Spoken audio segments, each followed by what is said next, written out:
Thank you very much, Madam Leader. Mr. Whip,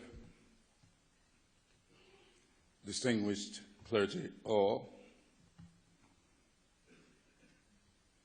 Chair Wasserman Schultz, my colleagues, ladies and gentlemen. First, I want to remind you of our theme for today, respecting the past, confronting the future. I want to thank Chairwoman Marcia Fudge for 2 very successful and highly productive years as chair of this caucus. I want to wish George Kenneth Butterfield Godspeed as he takes the reins of this great group of committed, dedicated, and sometimes contrarian public servants. As Martin Luther King Jr. once intoned, everybody can be great because everybody can serve. We have been elected to serve at a very interesting time in our country's development.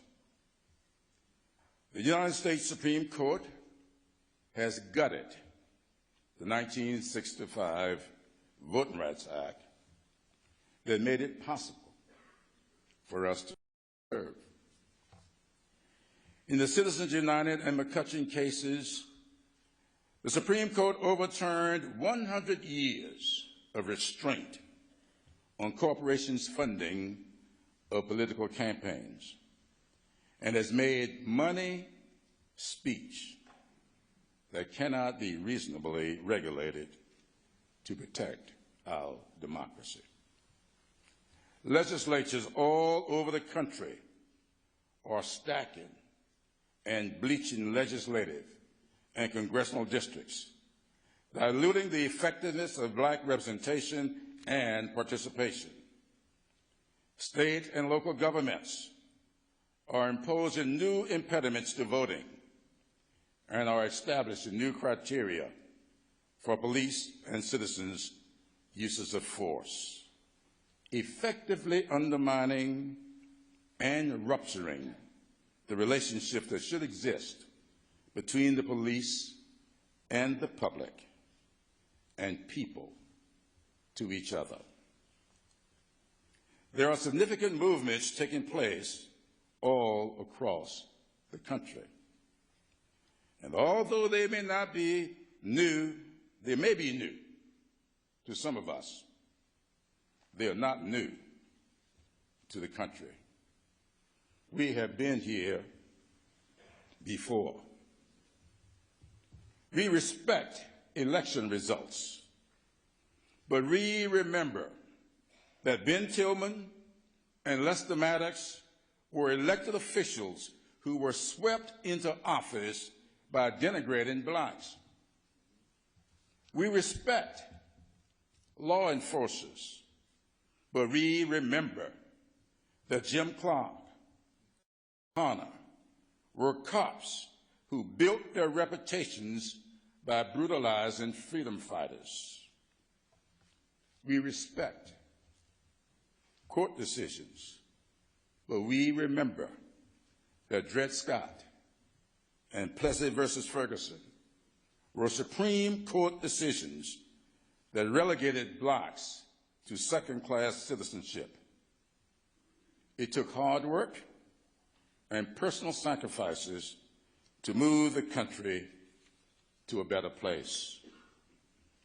Thanks to the advocacy of the NAACP, the Urban League, Masonic orders, fraternities and sororities, the SCLC, the Student Nonviolent Coordinating Committee, and countless other groups and organizations, we got to a better place. Every September, the Congressional Black Caucus Foundation recognizes various people and organizations with our Phoenix Awards. That name was not pulled out of a hat, nor was it selected by a contest. The Phoenix Awards honor an historic and prophetic speech delivered from the well of the United States House of Representatives by one of G.K. Butterfield's predecessors from North Carolina, George White, as he unceremoniously ended his career and an era of black membership in the Congress. And it was over a generation later before another black sat as a member of the body. Contrary to popular opinion, the country does not move on a linear plane. Our country moves like the pendulum on a clock. It goes from left to right and back left again before moving back right again. How long the country rests in any position depends upon the intervention and level of participation of the electorate.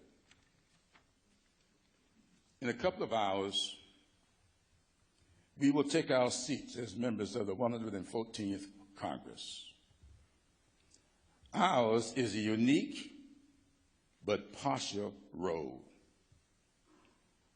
Rosalind Brock, Cornell Brooks, and the NAACP have unique but partial roles.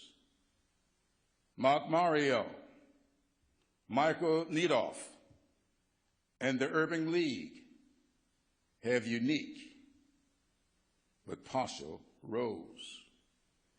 The SCLC, the Legal Defense Fund, Rainbow Push, National Action Network, and many others have roles to play. We all have our roles to play. Hopefully, the lessons of our history will allow us to play our roles effectively and efficiently. Few people know that history better than G.K. Butterfield. Growing up in Wilson, North Carolina, he had many indignities while serving in defense of this country. A doting father, he experienced elections laws that steeled his determination to study and practice law. He is a former state Supreme Court justice who knows what it's like to suffer defeat at the polls. He has lived much of America's history. He has learned its lessons. I believe he will take this caucus to a better place.